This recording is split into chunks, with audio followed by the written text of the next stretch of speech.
So, seid ihr bereit? Est-ce que vous êtes prêts? J'aimerais commencer tout de suite et assez vite. Qui est Jésus? J'ai une toute nouvelle définition aujourd'hui. Je crois que c'est une des meilleures. Jésus est le cadeau de Dieu pour les humains. C'est juste ça? Dieu aimerait faire un cadeau aux humains. Ce cadeau s'appelle Jésus, le Fils de Dieu. C'est un cadeau. Et ce cadeau, tu peux l'accepter ou dire non. Dieu donne la liberté à chacun. Tu peux dire oui à ce cadeau, tu dis oui, je l'accepte, ou dire non, non, je ne crois pas en cela. Je veux moi-même organiser, me sauver, vivre ma vie, j'en ai pas besoin. Mais la Bible dit, celui qui croit sera sauvé et celui qui ne croit pas, donc c'est condamné lui-même. Un cadeau, et un cadeau, quand il vient de Dieu, on l'accepte parce que Dieu fait de bons cadeaux.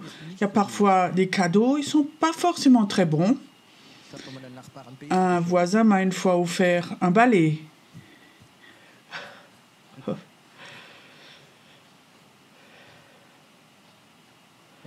Ok. Mais Jésus est un cadeau de Dieu. Jésus est le cadeau de Dieu pour nous. Et ça, c'est la chose la plus importante. Et qu'est-ce qu'il y a dedans? La chose la plus importante, que ce cadeau autorise d'être en autorisation, en contact avec Dieu, avec le Père. Si tu prends ce cadeau, tu l'acceptes et tu dis « Merci Seigneur, j'accepte que Jésus, c'est ton cadeau pour moi. » Alors tu es de nouveau en contact avec lui. Toute connexion qui était coupée avec lui, ce n'est plus un Dieu quelque part là en haut, tu cherches le mauvais, le faux Dieu, mais c'est Dieu, le Dieu bon, ton Père, avec qui tu es de nouveau en contact. Tu n'es plus sans Père, ce n'est pas quelque chose qui est là, mais c'est ce Dieu de la Bible qui est là, ce Dieu dans le ciel, ton Père. Tu as le pardon, le salut. Comment est-ce qu'on peut comprendre le pardon? La Bible dit à la croix, là, il y a tes dettes sont accrochées là, tes dettes sont déchirées. Je ne vais pas demander d'entre vous qui a des dettes ou qui en avait déjà eu à la banque ou au bistrot ou chez quelqu'un. C'est bête d'avoir des dettes, ce n'est pas un bon sentiment. Imagine, maintenant tu as des dettes au travers de tes fautes, de jeux ou d'autres choses, et tu sais, tu ne pourras plus jamais payer. Ça veut dire que toute ta vie, tu vas payer, et si c'est possible, tu sais que dans ce magasin, tu as des dettes, tu changes de direction quand tu passes devant. Et maintenant, quelqu'un vient et il paye toutes tes dettes. Ça doit être un super sentiment. Enlever les dettes plus de condamnation, plus rien. J'ai réfléchi comment on peut expliquer ça, les dettes. Peut-être c'est juste un exemple pour que les gens qui sont un peu plus âgés, je crois que les plus jeunes ne connaissent pas ça, qui à l'époque allaient à l'école et connaît encore ce qu'on avait à l'époque, c'est une gomme. Vous connaissez ça encore, gommer? Certains d'entre vous connaissent encore ça? Pour moi, c'était un objet miracle. Tu sais, quand tu avais fait une faute ou tu avais fait des tâches et tu avais une gomme, bah, tu peux tout enlever comme ça, tu peux simplement effacer.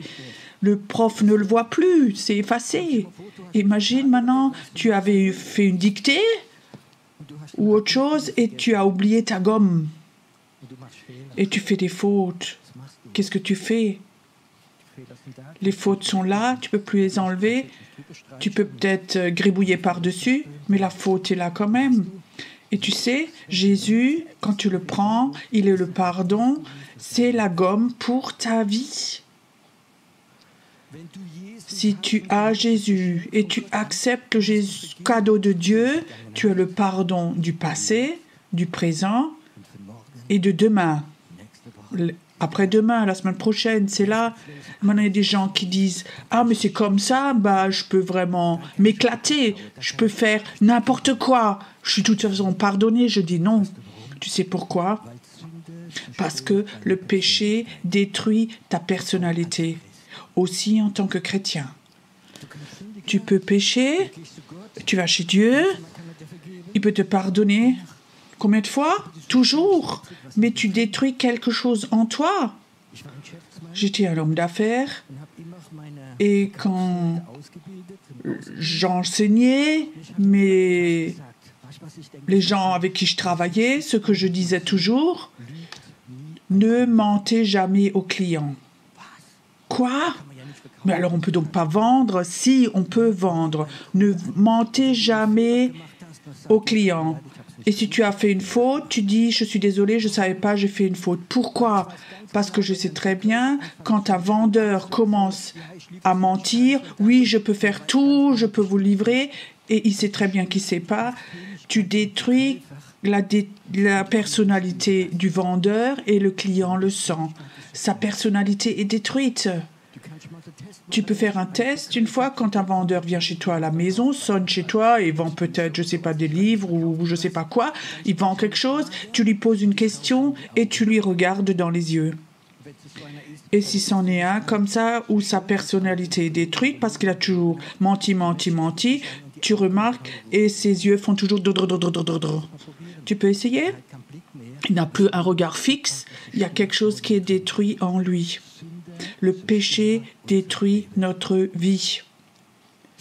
Le péché ne nous sépare pas de Dieu parce que quand tu as péché, que tu vas chez Dieu, il te pardonne tes péchés parce que tu as accepté le cadeau de Dieu. Et tout de même, il faut que tu saches, le péché détruit quelque chose dans ta personnalité. C'est pour ça que je veux dire, si Jésus est dans ton cœur et que tu vis avec lui, tu n'as plus envie de pécher.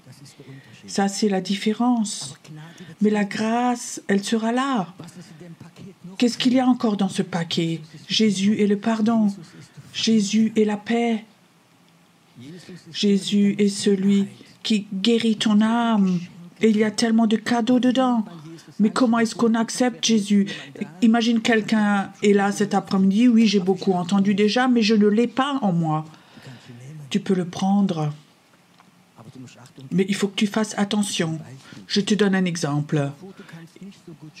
Imagine, tu ne peux pas nager, pas très bien, et tu tombes dans un fleuve, et il y a un fort courant, et tu sais très bien, tu n'as pas la force de sortir, parce que le courant est fort et que c'est profond, tu vas sans doute te noyer. Et maintenant, il y a 2 personnes au bord, au rivage, et il y en a un qui te dit... Regarde, il te regarde, il dit, je te fais un cadeau, je t'offre mon tout nouvelle Porsche, ma Porsche, j'ai ma clé ici. Et l'autre à côté, il dit, j'ai une bouée de sauvetage avec une corde. Laquelle des 2 des cadeaux est-ce que tu prends? Bien sûr, la Porsche, tu prendras. Tu peux donc pas prendre comme ça une bouée de sauvetage contre une Porsche, mais tu peux prendre la clé de la Porsche. mais ça va rien te ramener. Tu vas couler. Pourquoi je vous raconte ça? Peut-être qu'il y a quelqu'un ici ou qui regarde à la maison.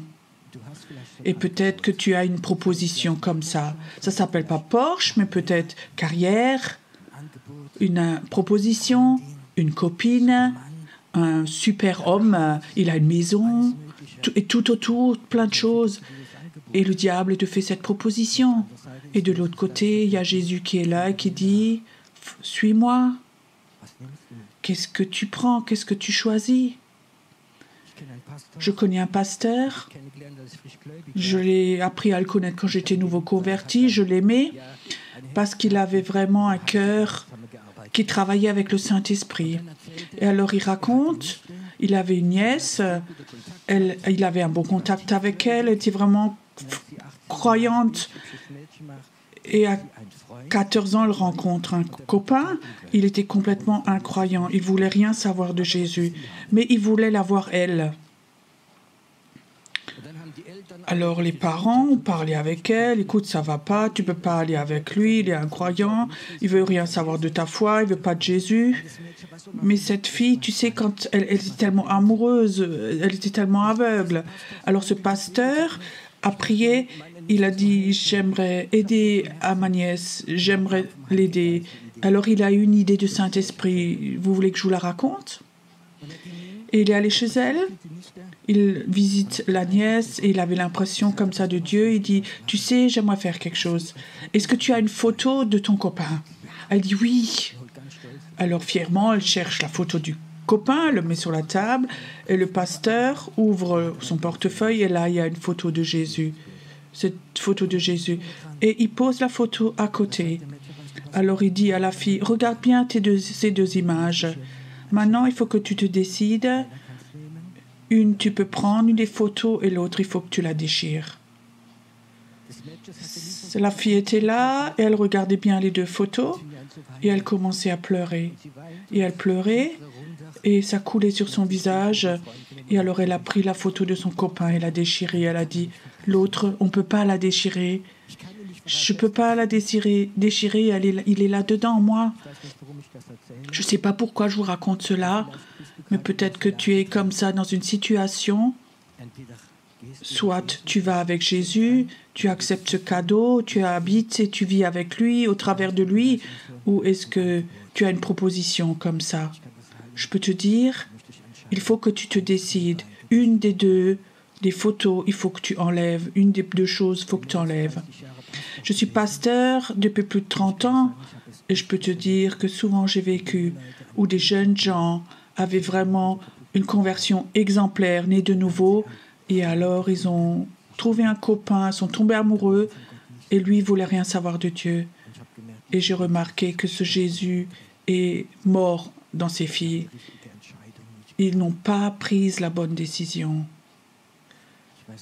Je ne sais pas pourquoi, mais Jésus, c'est la Pâque aujourd'hui. Je sais que Jésus est là aujourd'hui. Et il aimerait comme ça t'envoyer une bouée de sauvetage aujourd'hui. Est-ce que toi, tu voudrais cette bouée sans que tu sois, que je te promette que tu sois riche, béni et tout, ou est-ce que tu veux recevoir le cadeau de Dieu et toutes les autres propositions qui concourent avec cette proposition? Je ne veux pas les avoir. Tu ne peux pas avoir Jésus et aimer le monde. Ça ne va pas. Il faut que tu te décides. Il faut que tu te décides. Vous dis quelque chose, surtout pour les gens qui regardent chez eux à la maison. Peut-être que tu n'oses même pas aller dans une salle de culte, dans une réunion.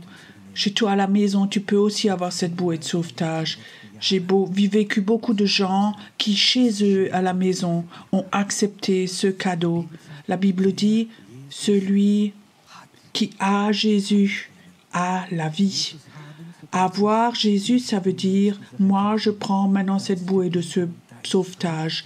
Là, il y a le pardon, la paix, la guérison, la délivrance, la bénédiction. Je prends tout cela et je suis prêt à faire ma vie avec lui, à aller avec lui. Et tu vas voir, tu n'auras jamais le sentiment d'être condamné. Tu es sauvé par lui.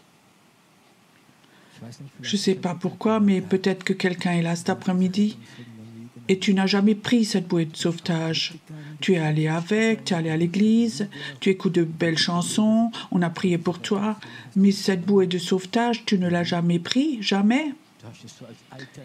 Tu l'avais vu comme ça en tant qu'alternative. Jésus n'est pas une alternative. Tu sais pourquoi?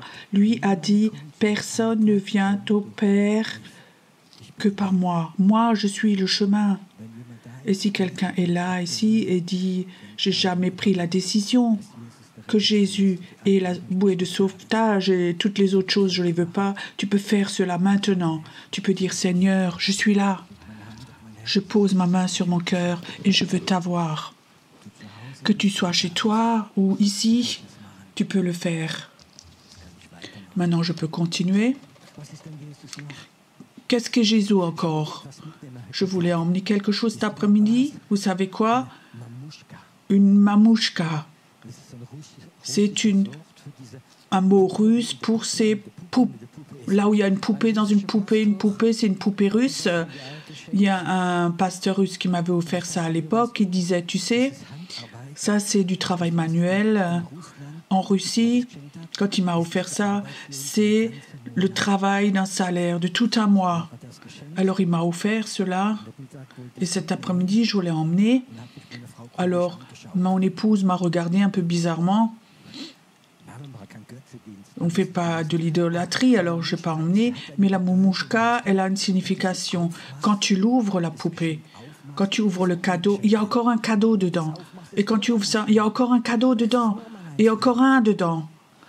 Cet après-midi, quand tu as Jésus, le Sauveur, le Fils de Dieu, celui qui t'a donné la bouée de sauvetage, celui qui est mort pour moi, si tu l'ouvres, il y a encore quelque chose dedans. Beaucoup de choses il y a dedans. La joie est dedans. Mais j'aimerais parler d'une chose. Dans l'esprit, j'ouvre la moumouchka, j'ouvre un cadeau après l'autre et un cadeau. Et ça, c'est la guérison. Jésus était le plus grand de tous les guérisseurs. C'est juste, Jésus est la guérison. Il y a des chrétiens. Ne me comprenez pas mal, je ne veux pas critiquer, mais il y a des chrétiens, ils prennent Jésus, ils ont cette mamouchka, mais ils disent, je vais la laisser entière, je ne vais pas regarder ce qui est dedans. Je ne crois plus en guérison. Si la guérison existe encore, il y a la délivrance, il y a le prophétique, il y a beaucoup de choses, et je peux te dire, c'est important que nous ouvrions Jésus comme cette mamouchka, que tout ce qui est dedans. Et cet après-midi, j'aimerais ouvrir et sortir ce qui est la petite mamouchka guérison. Jésus dit, il faut que j'aille pour que le Saint-Esprit vienne, puisse venir. Et il dit, allez dans le monde entier, propager l'Évangile, parler de Jésus et guérissez les malades. Nous, on doit guérir les malades. Je crois que c'est important. Quand tu convertis quelqu'un, je sais le mauvais mot, quand tu racontes à quelqu'un de Jésus, le Saint-Esprit est là et la personne est là, et elle dit oui, ça, je veux l'avoir, je prends cette bouée de sauvetage et tout le reste, je veux le mettre de côté. Alors ouvre et raconte aussi qu'en Jésus, il y a la délivrance, la guérison, beaucoup de choses. Je me rappelle encore, j'étais nouveau converti. Je travaillais en Allemagne dans une entreprise en tant que commercial. C'était à Cologne. Une fois par semaine, il fallait qu'on monte. Et là, il y avait 5 autres collègues. Et l'un des 2 était plus âgé. Il avait plus de 60 ans. Karl, il s'appelait. Et alors, je me rappelle encore, le vendredi soir, il me dit... Hey Faye, viens donc, on se boit une bière, je t'invite à boire une bière. Je ne suis pas un grand buveur de bière, mais j'avais l'impression que je m'assieds simplement avec lui. Alors il prend sa bière, il me regarde et il commence à raconter. Et tu sais ce qu'il me raconte? Tu sais, j'étais pilote pendant la guerre, j'ai lâché des bombes régulièrement. Souvent, je suis allé à Londres, à Manchester, et j'ai lâché les bombes. C'était des bombes pour brûler. Et alors, il fallait laisser tomber les bombes et après, il fallait retourner en arrière pour voir si on avait touché. Et alors, je suis retournée en arrière pour voir et je voyais comme des maisons entières brûlaient, où les gens sortaient en courant, enflammés, où les mamans sortaient enflammées avec leurs bébés dans les rues. J'ai vu cela. Et toutes ces années, je disais, c'était la guerre. On a été obéissants. Le Führer nous a envoyés. Alors, il dit, Faye, tu peux imaginer, ça c'était il y a 40 ou 50 ans. Et maintenant, en ce moment, ça fait des mois que j'arrive plus à dormir. Chaque nuit, je vois ces femmes qui brûlent avec leurs enfants dans leurs bras, qui courent, qui sortent de leur maison. Et je dis, mais pourquoi il me raconte ça? Il avait comme ça ce besoin de me raconter. Il dit, tu sais, je ne peux plus m'endormir le soir sans que je bois 4-5 bières le soir pour que je tombe simplement. Et la nuit, ces rêves terribles viennent. Il était au bout du rouleau. Et tu sais, ça, c'est les moments où tu peux ouvrir les mamouchkas. Et je lui racontais, je disais, écoute, moi, je connais quelqu'un. Tout ce que tu as fait, il peut le pardonner. Il peut pardonner, enlever tes péchés et tu n'auras plus de cauchemars. Alors il me regarde avec sa bière. Et je dis, comment tu veux dire ça? Tu sais qui c'est? Il s'appelle Jésus. Jésus a la capacité de pardonner. Il a payé pour cela, pour ces choses terribles que tu as fait. Est-ce que tu veux avoir cela? Il était là avec sa bière et il dit, oui, ça je veux l'avoir. Je veux de nouveau pouvoir dormir. Et là, à cette table, on a prié ensemble. Et 2 semaines plus tard, le vendredi, on se rencontrait de nouveau. Il m'a vu dans l'entreprise, il m'a dit, Faye, je peux de nouveau dormir. J'arrive de nouveau à dormir. Jésus, il l'a enlevé. Il l'a effacé. Ça aussi, c'est Jésus. Il y a des personnes, ils ont vécu des choses terribles dans leur enfance. J'avais parlé avec une jeune femme à 9 ans. Régulièrement, elle a été abusée de son beau-père. Elle dit, tu sais, le pire n'était pas que mon beau-père me prenait dans la chambre. Le pire, c'est que la maman était au salon à côté. Je criais, maman, maman, aide-moi. Mais maman ne m'aidait pas. Je ne peux pas pardonner. J'ai la haine. Jésus est capable de transformer ta haine en amour. Et j'ai prié pour cette femme. Tu sais quoi? 8 jours plus tard, la maman et le papa sont venus à la fois dans l'église. Et le papa a même été guéri. Il était en chaise roulante. Il s'est levé, il a marché. Ça, c'est Jésus. Tout ça, c'est ce cadeau. Jésus, c'est celui qui guérit. Et il est là. Et il est là. Et il a un besoin de guérir. Comment il fait ça? Il peut le faire. Tout d'un coup, tu es là, dans la présence de Dieu. Les gens sont guéris comme ça. Certains ont été touchés. Les 3 jours après, la guérison s'est faite. Certaines personnes ont été guéries dans ce que quelqu'un a prié pour toi. Au nom de Jésus-Christ, Jésus dit, allez dans le monde entier, propagez l'évangile et guérissez les malades. Jésus voudrait que ce cadeau que toi, tu as reçu se multiplie et que tu le transmettes. Est-ce que tu voudrais voir comme Dieu, devant tes yeux, fait des miracles? Je sais encore, dans un culte de guérison, il y avait une dame qui était venue. Elle a emmené sa fille. Elle avait 14, 15 ans. Elle n'avait pas d'intérêt à Jésus, à la religion et tout, mais elle est simplement allée avec parce que la maman l'avait emmenée. Et j'avais une parole. Ta peau maintenant va être guérie. Je ne vais jamais oublier, elle était assise là dans la 2e, 3e rangée et la fille crie « Maman, maman, regarde voir !» Elle avait des mains toutes ouvertes et elle voyait la maman et la fille comme la peau commençait à repousser. En l'espace de 3 minutes, tout avait repoussé au niveau de la main, la peau. Tout était de nouveau normal. Ça aussi, c'est Jésus. Une question, est-ce que toi, tu voudrais voir dans ta vie ce cadeau de Jésus qui est en toi, qu'il se multiplie?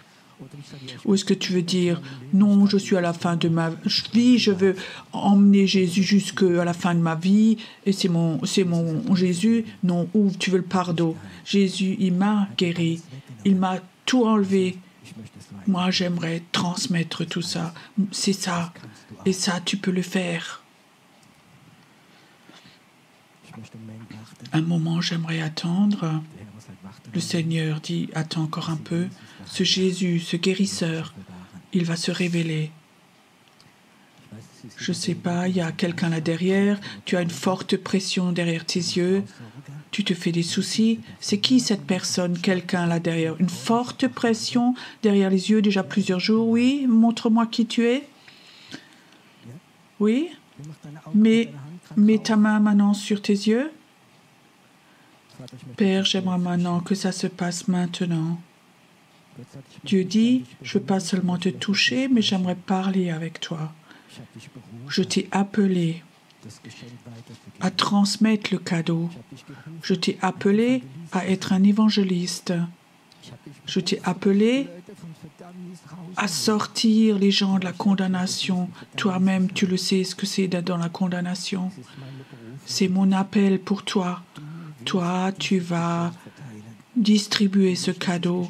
Tu vas donner ce cadeau aux gens à qui je vais te montrer. Tu vas visiter des personnes en psychiatrie, à l'hôpital, et tu vas leur apporter Jésus. Tu vas apporter le cadeau. Maintenant, Père, j'aimerais que tu touches cet enfant de la tête aux pieds, que tu la guérisses et que cette onction de guérison soit maintenant libérée dans sa vie. Au nom de Jésus, reçois maintenant.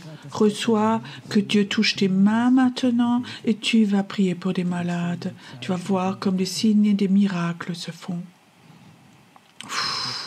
Arrête de t'occuper de toi-même. Dieu le fait. Dieu va tout mettre en ordre dans ta vie si tu vas. Jésus, j'aimerais que ta puissance de guérison vienne dans la salle maintenant et que tu guérisses pas seulement, mais que tu appelles les personnes d'ouvrir cette mamouchka, de la sortir, de sortir ce qui est dedans, la libération, la délivrance, le prophétique, les miracles, de réveiller des malades, de réveiller des morts pour qu'ils sortent les cadeaux et qu'ils les distribuent. Ça vient maintenant. Il y a quelqu'un qui est là cet après-midi, tu as des douleurs aux oreilles, vraiment tu as mal aux oreilles, quelque chose qui toc-toc dans tes oreilles. C'est qui? Lève la main vite. Il y a quelqu'un qui a des douleurs aux oreilles, lève la main vite. Ne viens pas après. J'aime bien taper le fer pendant qu'il est chaud. Quand c'est froid, ça va plus. Tu as vraiment un tapotement dans ton oreille. Mets ta main dessus sur ton oreille. Je ne te connais pas, mais Dieu te connaît. Et tu es son serviteur, déjà depuis plus longtemps. Mais je vois comme l'ennemi est venu et il a sorti quelque chose de toi. Il t'a pris quelque chose. Le Seigneur dit, aujourd'hui j'aimerais te le redonner. Je t'offre cette autorité de nouveau, je te la rends, que tu as déjà une fois vue. Et elle va être beaucoup plus grande et plus forte qu'avant. Et tu vas la préserver. Merci Jésus, que tu touches maintenant mon frère à l'oreille, mais aussi que toute accusation qui sort de son cœur. Et il va te servir.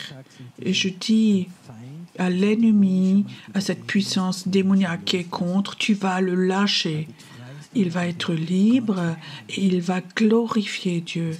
Je vois comme Dieu t'appelle aussi à aller dans d'autres pays et tu seras là-bas et tu vas voir comme Jésus va devenir et agir beaucoup plus fortement que là où tu habites. Le temps va venir. Dieu est bon, vous le savez ça? Il y a plusieurs personnes qui sont là. Je ne sais pas si c'est au travers de médicaments ou médicaments, tu as perdu le sens de l'odorat. Tu ne peux plus sentir comme auparavant. Une partie de ton odorat est partie. J'aimerais que ces personnes-là, maintenant, mettent leurs mains sur leur nez maintenant. Je vois comme Dieu, maintenant, il veut libérer ça de nouveau, ton odorat.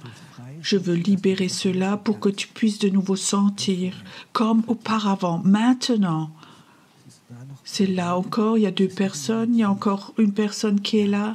Oui, mets ta main dessus. Maintenant, Père, ce que l'ennemi a détruit, Jésus veut de nouveau le restaurer. Et ton odorat veut revenir maintenant. Il y a quelqu'un qui est là. Tu as eu une diagnose où tu as vu comment ça baissait fortement. Ça se peut maintenant que tu deviennes aveugle. C'est qui cette personne? Il y a quelqu'un qui est là. Tu as une diagnose d'un médecin. Oh, ton œil, tu as vu, baisse rapidement. Montre-moi qui tu es. Ok, mets ta main dessus maintenant. Père, j'aimerais maintenant prier pour maintenant, pour les yeux. Père, ou plusieurs personnes qui ont des problèmes aux yeux aussi, que ça s'en va maintenant, que ça quitte maintenant, que toi, Jésus, comme il y a 2000 ans, maintenant tu étends ta main et tu guéris les yeux. Maintenant, Seigneur, fais-le. Seigneur, tu es un Dieu qui fait des miracles. Un Dieu qui fait des miracles. Ça vient maintenant. Ça vient sur toi. Merci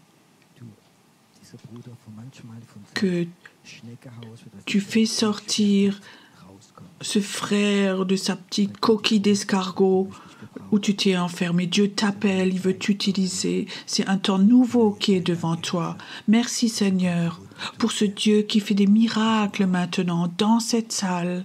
Merci Seigneur que toute la salle va se remplir avec la guérison maintenant. C'est pas possible de vous transmettre toutes les impulsions que Dieu donne, mais j'aimerais que la salle se remplisse de guérison maintenant. Et j'aimerais que notre groupe de prière maintenant qui est préparé pour prier devant, vous venez devant maintenant et j'aimerais que vous restiez dans la présence de Dieu.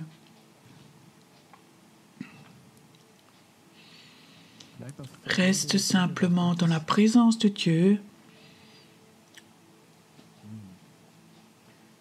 Je ne sais pas pourquoi, mais inspirez et voir maintenant.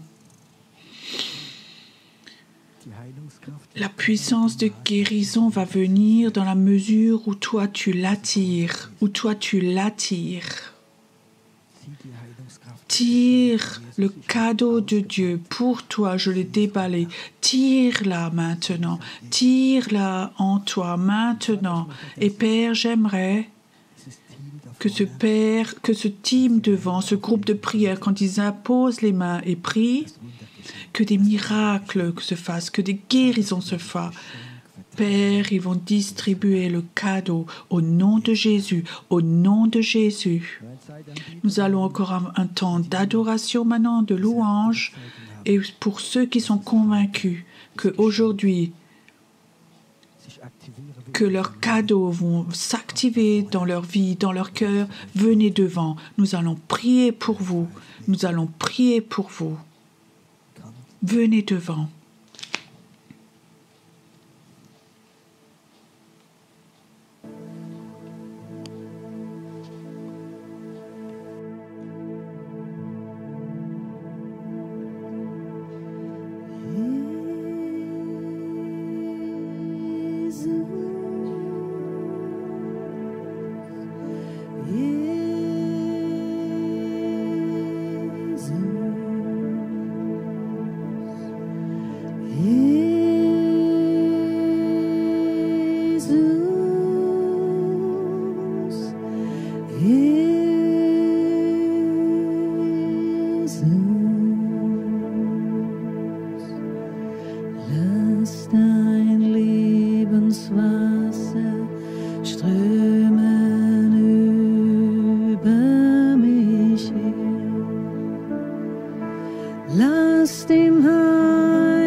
Lass dein Lebenswasser strömen über mich her.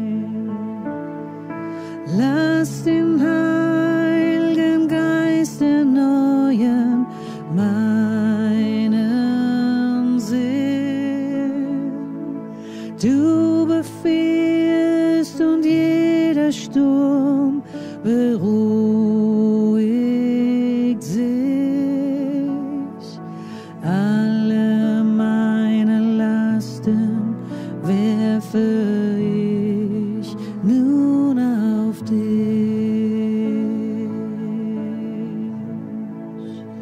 Jesus,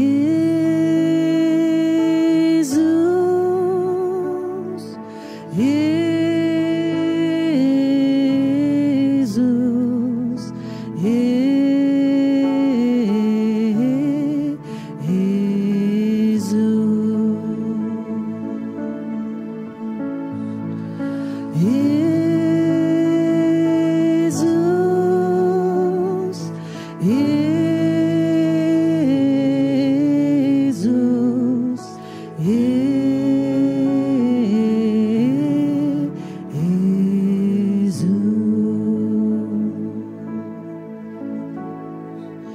Komm, du Geist des Lebens, nimm die Herrschaft ein.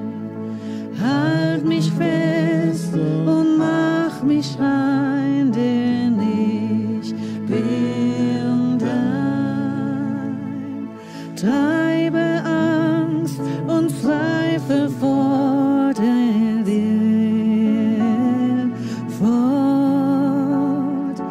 zieh mich ganz in deine Liebe schützenden Horn. Jesus,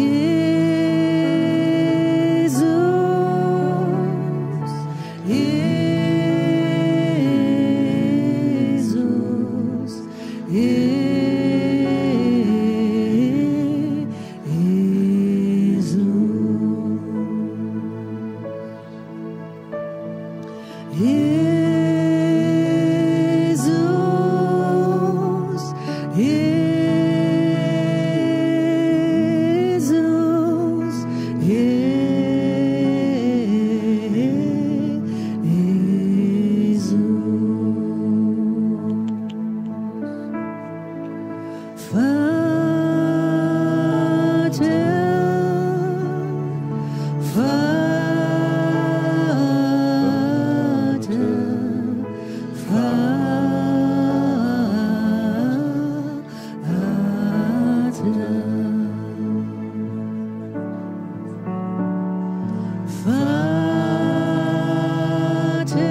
Gib dein Leben, Jesus, lass ihn alles dir sein.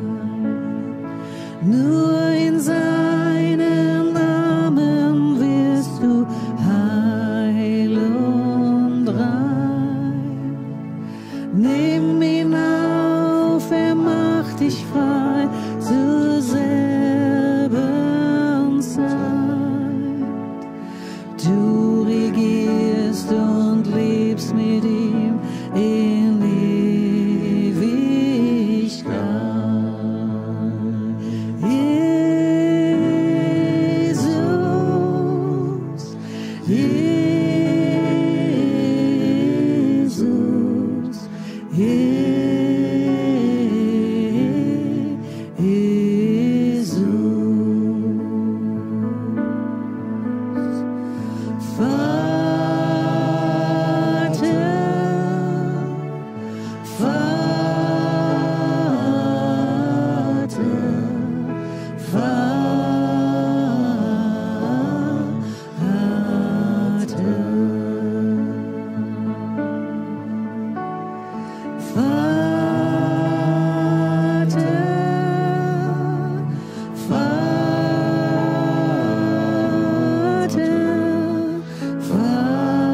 Jesus,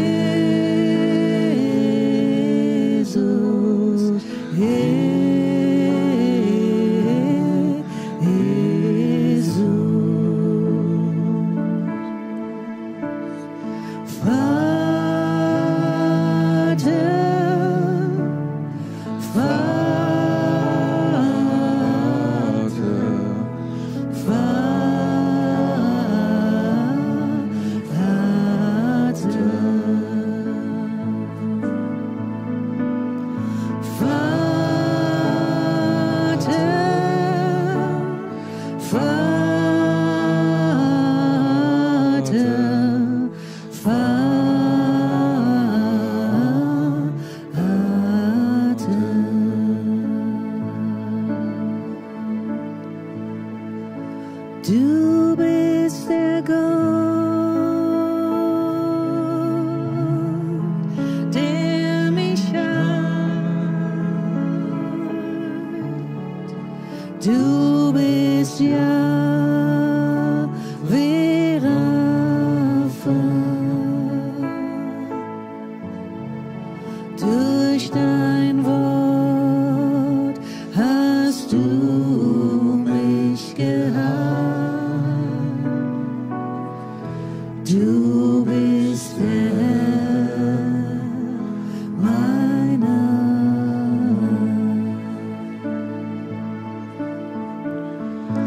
Du bist der Gott, der mich heilt. Du bist Jahwe Rapha. Durch dein Wort hast du mich geheilt. Du bist der Herr meiner.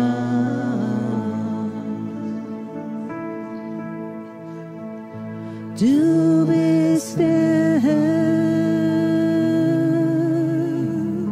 der mich heilt. Du bist Jahwe Rapha. Durch dein Wort hast du mich geheilt. Du bist der Herr meiner.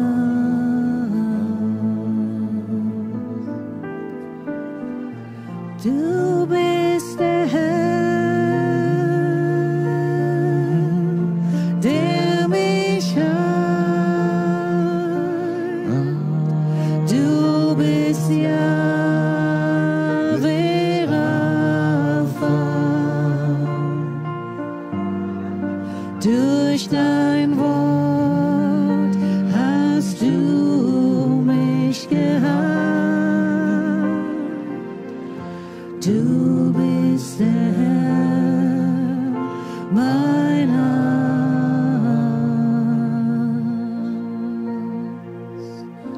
Du bist der Herr,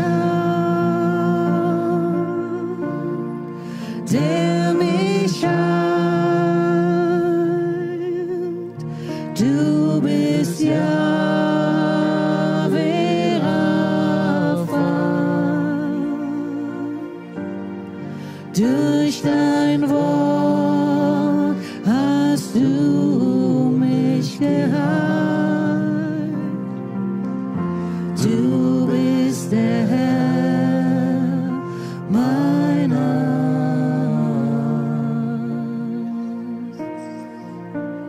Du bist der Gott, der mich heilt. Du bist Jahwe Rapha. Durch dein Wort hast du mich geheilt. Du bist der Herr meiner. Durch dein Wort hast du mich geheilt. Du bist der Herr meiner. Durch dein Wort hast du mich geheilt. Du bist der Herr meiner. Durch dein Wort hast du mich geheilt. Du bist der Herr meiner.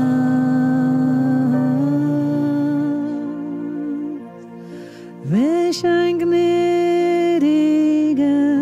gnädiger, gnädiger Gott.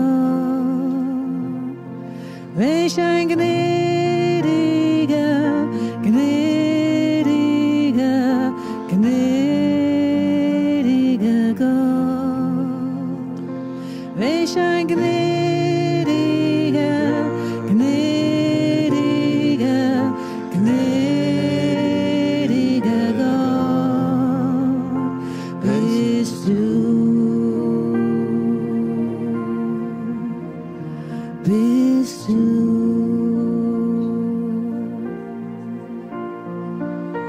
Du bist voll Sanftmut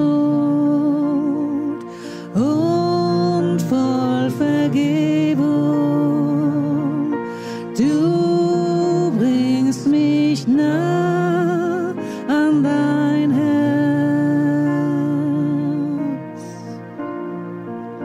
Wenn ich dir fern bin, bist du mir gnädig. Du bringst mich nah an dein Herz. Welch ein gnädiger, gnädiger, gnädiger Gott. Welch ein gnädiger, gnädiger, gnädiger Gott. Welch ein gnädiger, gnädiger, gnädiger Gott bist du. Bist du. Du bist voll Sanftmut und voll Vergebung. Du bringst mich nah an dein Herz. Wenn ich dir fern bin, bist du mir gnädig. Du bringst mich nah an dein Herz. Welch ein gnädiger, gnädiger, gnädiger Gott. Welch ein gnädiger, gnädiger, gnädiger Gott.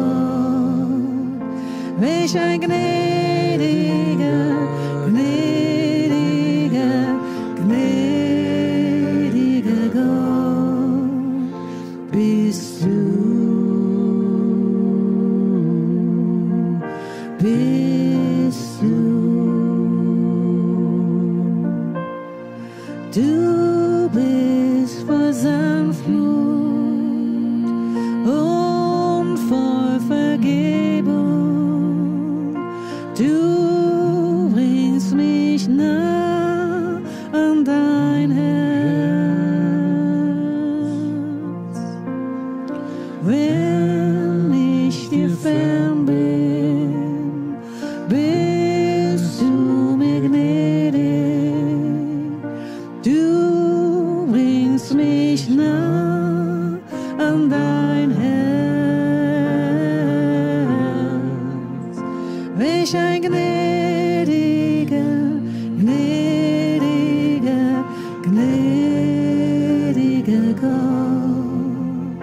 welch ein gnädiger, gnädiger, gnädiger Gott, welch ein gnädiger, gnädiger, gnädiger Gott bist du.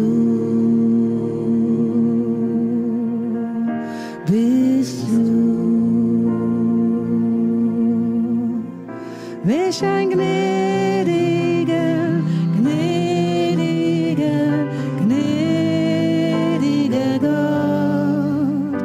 Welch ein gnädiger, gnädiger, gnädiger Gott. Welch ein gnädiger, gnädiger, gnädiger Gott bist du. Bist du, bist du, bist du, bist du, ja, bist du, bist du.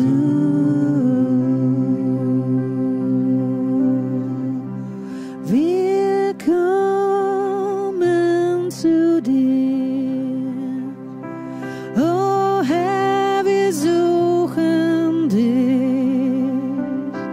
den König und Gott bist nur du. Wir sehnen uns nach dir, Vater und Freund, Heiland und Hirte bist du. O Jesus, wir beten dich an. O Jesus, wir beten an. O Jesus, wir beten dich an. O Jesus, wir beten an. Wir kommen zu dir, oh Herr, wir suchen dich, den König und Gott bist nur du. Wir sehnen uns nach dir, Vater und Freund, Heiland und Hirte bist du. O Jesus, wir beten dich an. O Jesus, wir beten dich an. O Jesus, wir beten dich an. O Jesus, wir beten an. Treu und gerecht, liebend und gut,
Du strahlst in unserer Nacht auf, leuchtest den Weg, lässt mich sehen.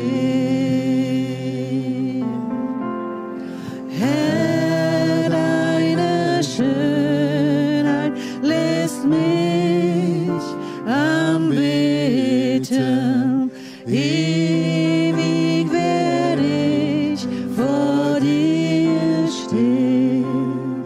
Ich will dich anbeten. Ich will mich vor dir beugen. Ich will dir sagen, du nur bist mein Gott. Denn du allein bist herrlich. Du allein bist würdig. Du nur bist vollkommen gut zu mir. Du allein bist herrlich. Du allein bist würdig. Du nur bist vollkommen gut zu mir. Du allein bist würdig. Du allein bist herrlich. Du nur bist vollkommen gut zu mir.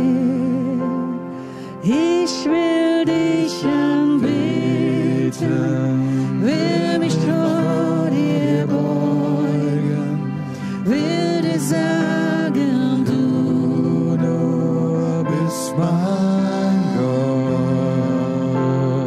Du allein bist herrlich, du allein bist würdig, du nur bist vollkommen Gut zu mir. Ich will dich anbeten, will mich vor dir beugen, will dir sagen, du nur Bist mein Gott. Du allein bist herrlich, du allein bist würdig, du nur bist vollkommen Gut zu mir. Du allein bist herrlich, Du allein bist würdig. du allein Bist vollkommen gut zu mir. Du allein bist herrlich, du allein bist würdig, du nur bist Vollkommen gut zu mir. Du allein bist herrlich,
anbeten. Ich will mich vor dir beugen. Ich werde sagen, du nur bist mein Gott. Du allein bist herrlich. Du allein bist würdig. Du nur bist vollkommen gut zu mir. Du allein bist herrlich. Du allein bist würdig. Du nur bist vollkommen gut zu mir.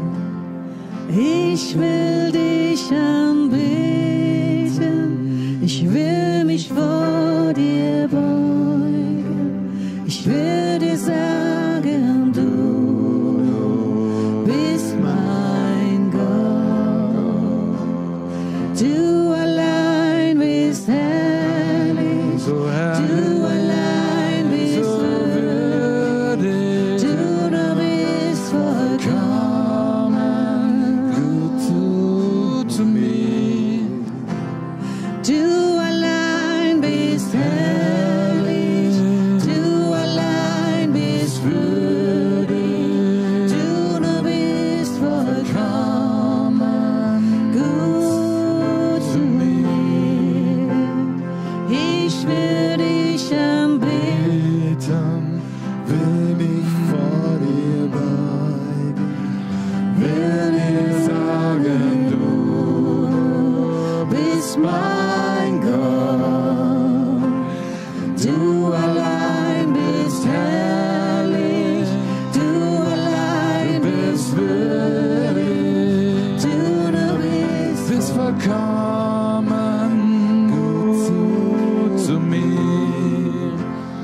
Du allein bist herrlich. Du allein bist würdig. Du nur bist vollkommen gut zu mir. Du allein bist herrlich. Du allein bist würdig. Du nur bist vollkommen gut zu mir. Du bist so gut. vollkommen gut zu Du bist so gut. Du bist so gut zu mir. Du bist so gut. Du bist so gut. Du bist so gut. So gut zu mir. Du bist so gut. Du bist so gut. Du bist so gut. So gut zu mir. Du bist so gut. Du bist so gut. Du bist so gut.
jetzt ist die Zeit, wir beten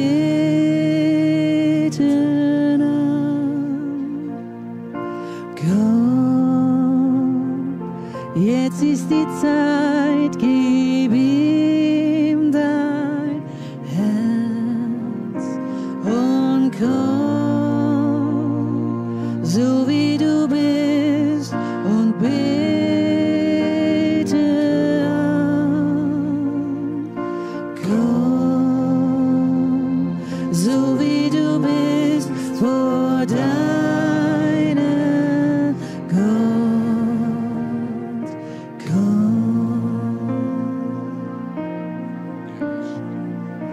Komm, komm, jetzt ist die Zeit, wir beten an. Komm, jetzt ist die Zeit, gib ihm dein Herz und komm, so wie du bist und bete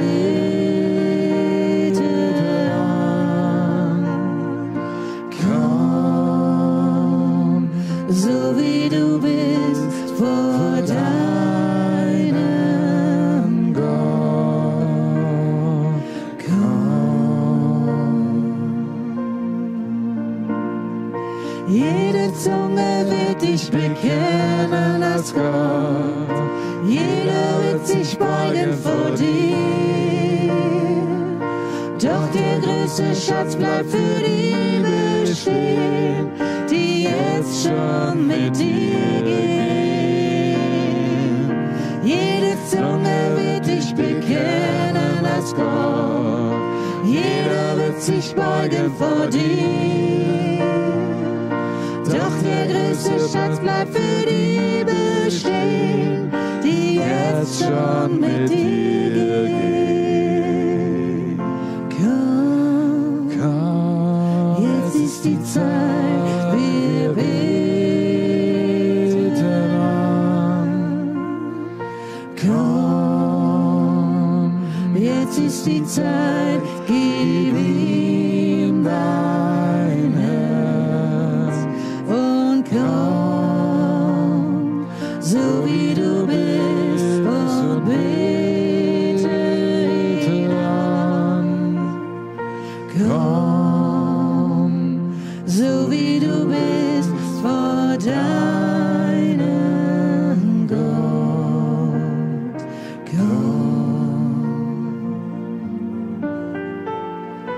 Komm, jetzt ist die Zeit, wir beten an. Komm, jetzt ist die Zeit, gib ihm dein Herz und komm, so wie du bist und bete an. Komm, so wie du bist vor deinem Gott. Komm, jede Zunge wird dich bekennen, lass Gott. Jeder wird sich beugen vor dir. Doch der größte Schatz bleibt für die bestehen, die jetzt schon mit dir gehen. Jede Zunge wird dich bekennen als Gott. Jeder wird sich beugen vor dir. Doch der größte Schatz bleibt für die bestehen, die jetzt schon mit dir gehen. Komm, jetzt ist die Zeit, wir beten an. Komm, jetzt ist die Zeit, gib ihm dein Herz. Komm, so wie du bist und bete an. Komm, so wie du bist vor deinem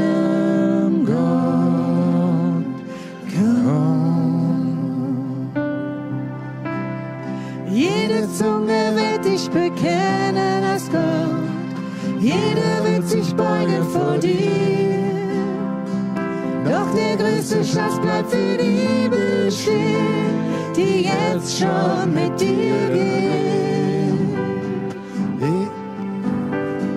Jede Zunge wird dich bekennen als Gott, jeder wird sich beugen vor dir. Doch der größte Schatz bleibt für die bestehen, die jetzt schon mit dir gehen.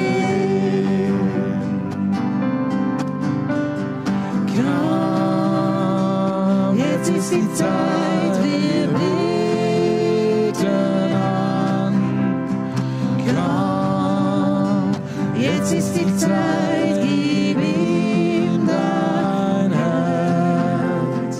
Komm, so wie du bist und bete an. Komm, so wie du bist vor deinem Gott. Komm, komm, jetzt ist die Zeit, wir beten an. Komm, jetzt ist die Zeit, gib ihm dein Herz. Komm, so wie du bist und bete an. Komm, so wie du bist vor deinem Gott. Komm, jede Zunge wird dich bekennen als Gott, jeder wird sich beugen vor dir.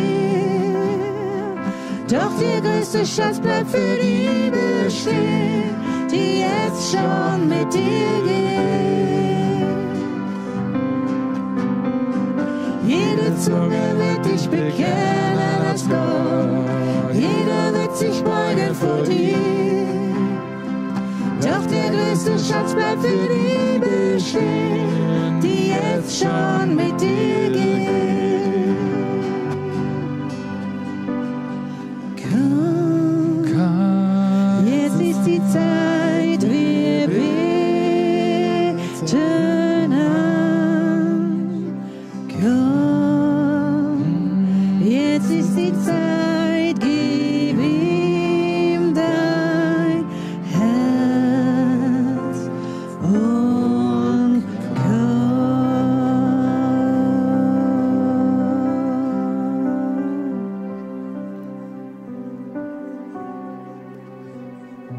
Wasser wird Wein, Blinde sehen, Brot wird vermehrt, Lahme gehen, so bist nur du, Herr, du allein. Licht scheint in dunkelster Nacht, Armen wird Hoffnung gebracht, so bist nur du, Herr, nur du allein. Gott, du bist größer, Gott, du bist stärker, Gott, du stehst höher als alles andere. Gott, unser Heiler, starker Befreier, so bist nur du. Gott, du bist größer, Gott, du bist stärker, Gott, du stehst höher als alles andere. Gott, unser Heiler, starker Befreier, so bist nur du. Wasser wird Wein, Blinde sehen, Brot wird vermehrt, Lahme gehen, so bist nur du, Herr, nur du allein. Licht scheint in dunkelster Nacht, Armen wird Hoffnung gebracht, so bist nur du, Herr, du allein. Gott, du bist größer, Gott, du bist stärker, Gott, du stehst höher als alles andere. Gott, unser Heiler, starker Befreier, so bist nur du. Gott, du bist größer, Gott, du bist stärker, Gott, du stehst höher als alles andere. Gott, unser Heiler, starker Befreier, so bist nur du, unser Gott, unser Gott. so bist nur du, unser Gott, Unser Gott. so bist nur du, unser Gott. Gott, du bist größer, Gott, du bist stärker, Gott, du stehst höher als alles andere. Gott, unser Heiler, starker Befreier, so bist nur du. Gott, du bist größer, Gott, du bist stärker, Gott, du stehst höher als alles andere. Gott, unser Heiler, starker Befreier, so bist nur du. Und steht uns Gott zur Seite, was kann uns jemals hindern? Und steht uns Gott zur Seite, wer kann uns widerstehen? Wer kann uns widerstehen? Und steht uns Gott zur Seite, was kann uns jemals hindern? Und steht uns Gott zur Seite, wer kann uns widerstehen? Uns Gott zur Seite. Wer kann uns widerstehen? Gott, du bist größer, Gott, du bist stärker, Gott, du stehst höher als alles andere. Gott, unser Heiler, starker Befreier, so bist nur du. Gott, du bist größer, Gott, du bist stärker, Gott, du stehst höher als alles andere. Gott, unser Heiler, starker Befreier, so bist nur du, unser Gott, Unser Gott. so bist nur du, unser Gott, so bist nur du, unser Gott. Wasser wird Wein, Winde See, Brot wird vermehrt, Lamme gehen, so bist nur du, Herr, Du allein.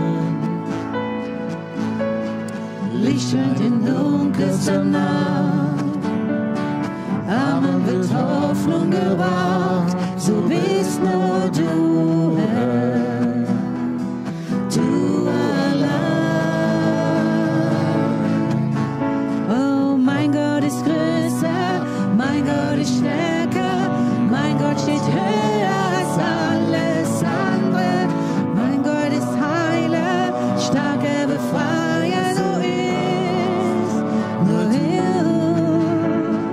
Mein Gott ist größer, mein Gott ist stärker, mein Gott steht höher als alles andere. Er ist Heiler, starker Befreier, so ist nur du, unser Gott. Unser Gott. So bist nur du, unser Gott. Unser Gott. So bist nur du, unser Gott. Mein Gott ist größer, mein Gott ist stärker, mein Gott steht höher als alles andere. Mein Gott ist Heiler, mein Gott Befreier, so ist nur er, unser Gott. So ist nur er, unser Gott.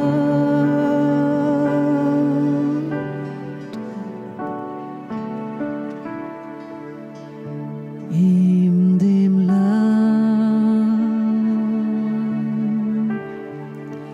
auf dem Thron, sei das Lob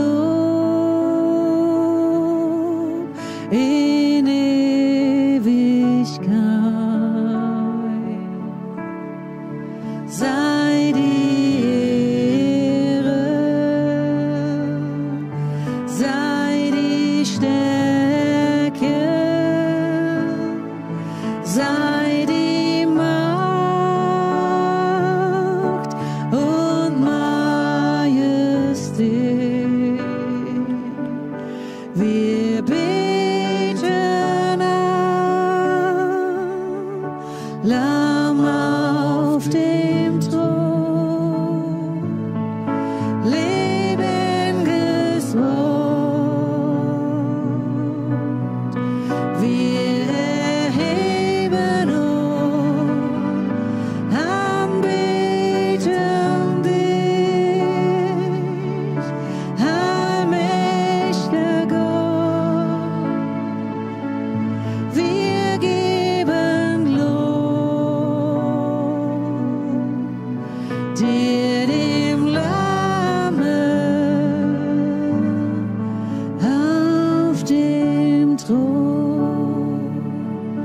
Wir beten an, Lamm auf dem Thron, lebendiges Wort. Wir erheben uns, anbeten dich, allmächtiger Gott. Wir geben Lob dir, dem Lamme auf dem Thron, in dem Lamm auf dem Thron, sei das Lob in Ewigkeit, sei die Ehre und die Stärke, sei die Macht und Majestät. Wir beten an, Lamm auf dem Thron,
Stufen vor deinem Thron stehen wir in deinem Licht, singen dir Lieder.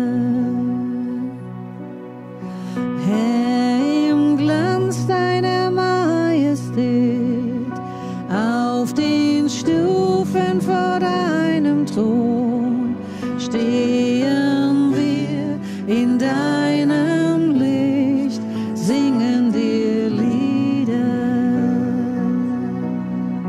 Du Herr, bist die Quelle des Lebens und von dir leben wir. Du Herr,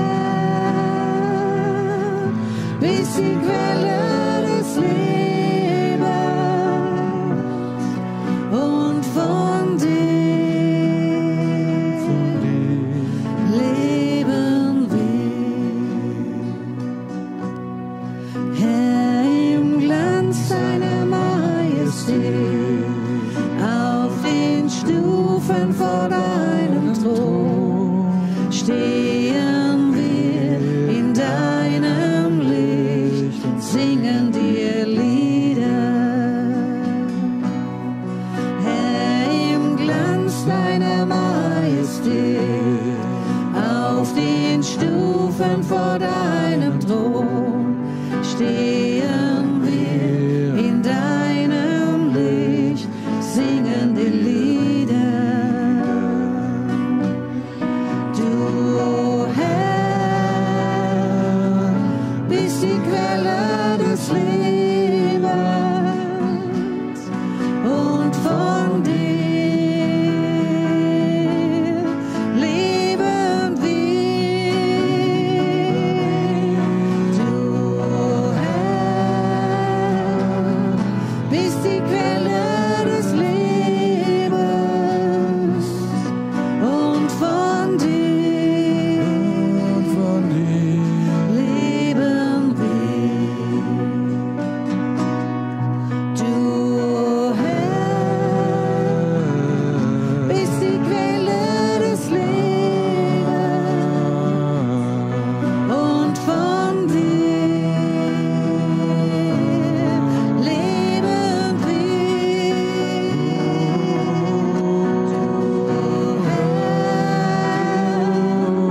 Bist die Quelle des Lebens und von dir leben wir. Herr, im Glanz deiner Majestät, auf den Stufen vor deinem Thron stehen wir in deinem Licht, singen die Lieder.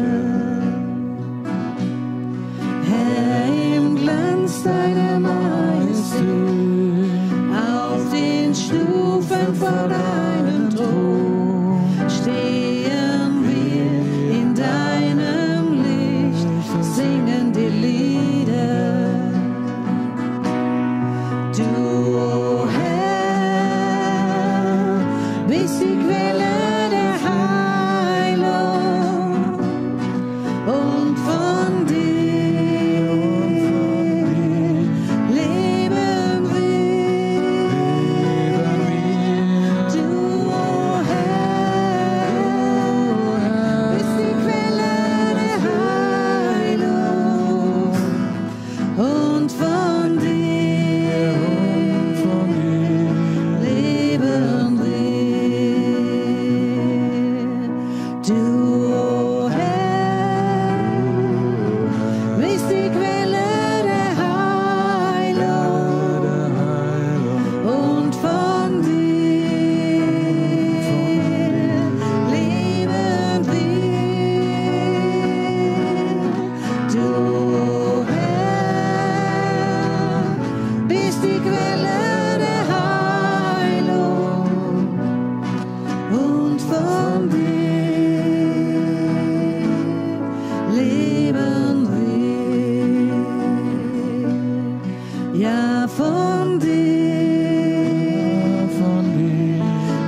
leben will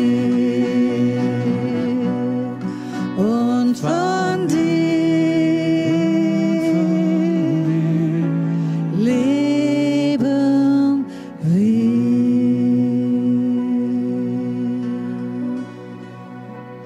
Großer, herrlicher Gott, wir kommen nun zu dir. Großer, herrlicher Gott, wir beugen unsere Knie. Wir wollen dich erkennen, wie du wirklich bist. Die breite, tiefe Höhe, deine selbst, du Herr, unser Gott. Deine unfassbare Liebe, die mein Denken übersteigt, will ich immer mehr erfassen und in dir verwurzelt sein.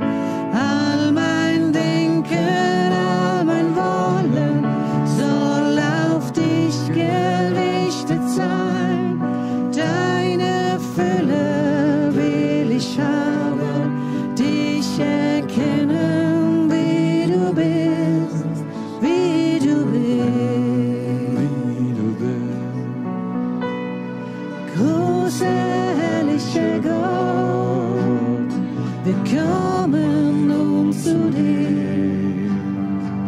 Großer, herrlicher Gott, wir beugen unsere Knie. Wir wollen dich erkennen, wie du wirklich bist. Die breite, tiefe Höhe, deine selbst, o Herr, unser Gott.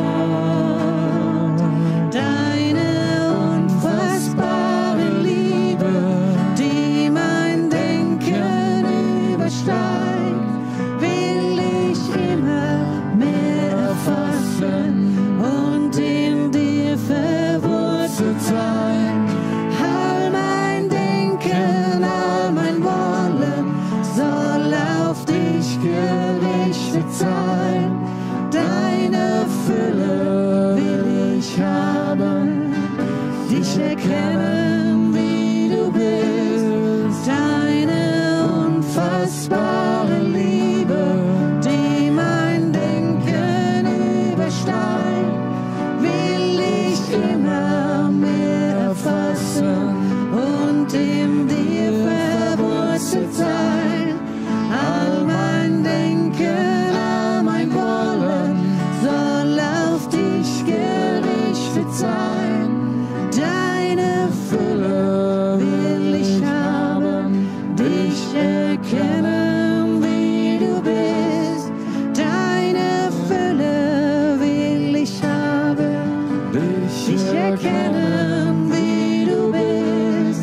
Deine Fülle will ich haben, dich erkennen, wie du bist. Großer Gott, großer Gott, großer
lieben dich. Wir lieben